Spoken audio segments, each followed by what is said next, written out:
قل يا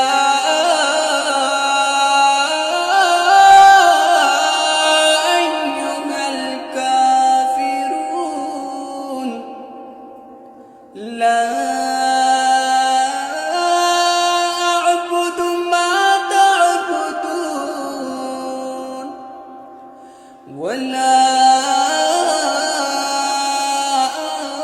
أنتم عابدون ما أعبد ولا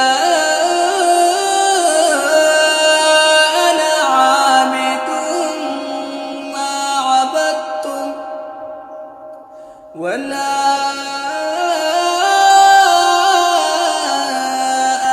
أنتم عابدون ما أعبد لكم دينكم